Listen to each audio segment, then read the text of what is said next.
tom sa zjavila líška. Dobrý deň, povedala líška. Dobrý deň, zdvorilo odpovedal malý princ, obrátil sa, ale nič nevidel. Som tu, ozval sa ten hlas. Pod jabloňou. Kto si? Spýtal sa malý princ. Si veľmi pekná. Ja som líška, povedala líška. Poď sa so mnou hrať, navrhol jej malý princ. Som taký smutný. Nemôžem sa s tebou hrať, povedala líška. Nie som skrotená. Ach, prepáč, povedal malý princ. Ale po krátkej úvahe dodal. Čo znamená skrotiť? Ty nie si odtiaľto, povedala líška. Čo tu hľadáš? Hľadám ľudí, odpovedal malý princ. Čo znamená skrotiť? Ľudia, povedala líška, majú pušky a poľujú. Je to veľmi nepríjemné. Chovajú aj sliepky. Je to ich jediná prednosť.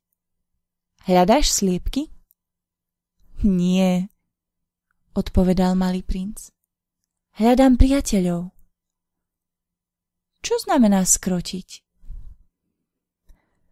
Je to už takmer zabudnutá vec, povedala líška. Znamená to vytvoriť putá. Vytvoriť putá? Pravdaže, povedala líška.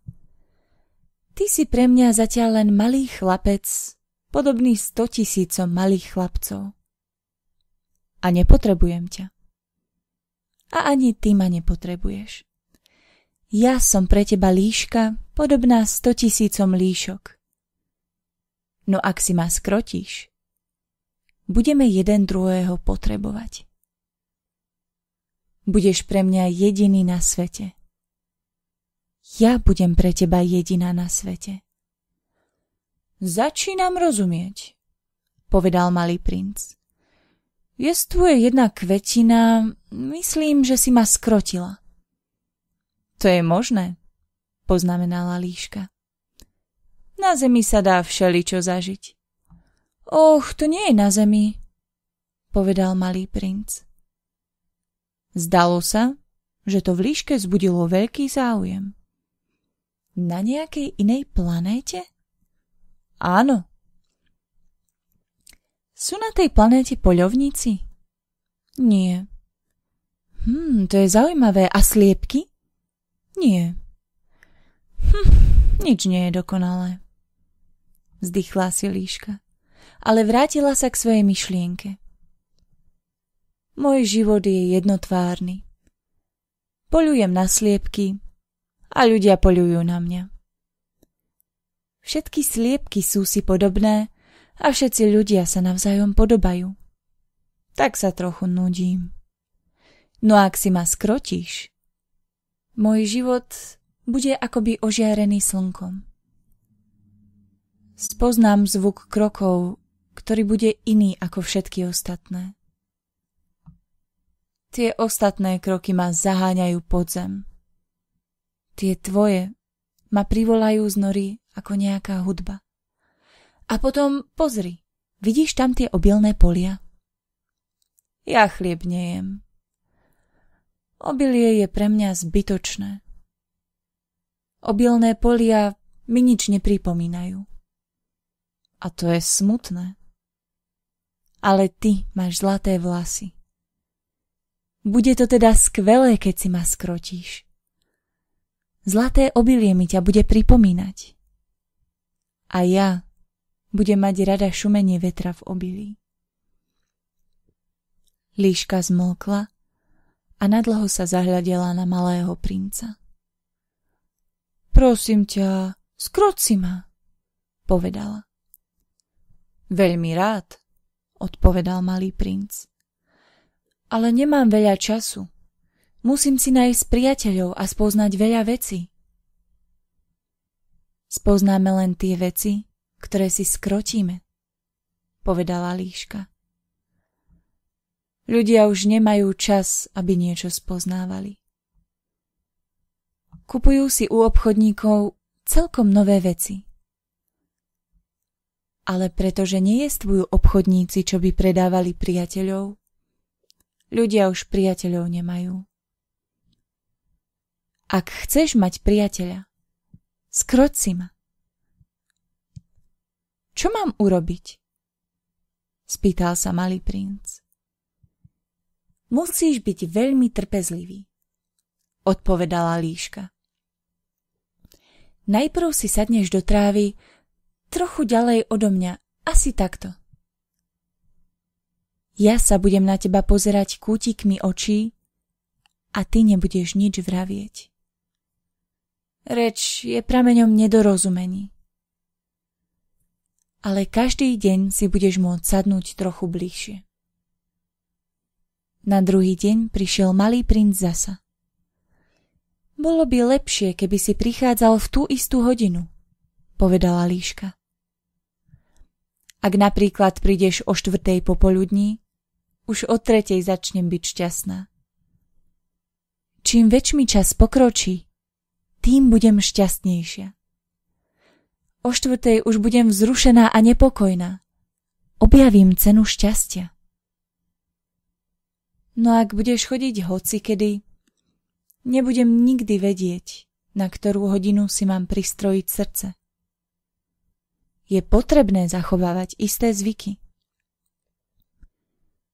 Čo je to zvyk?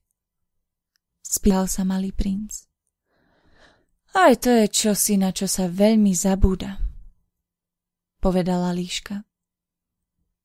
Je to niečo, čo odlišuje jeden deň od ostatných dní a 1 hodinu od ostatných hodín.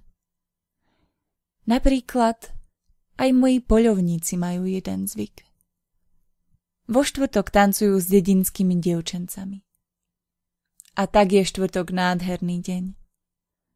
Chodím sa vtedy prechádzať až do vinice. Keby poľovníci tancovali hocikedy, všetky dni by sa navzájom podobali a ja by som nemala prázdniny.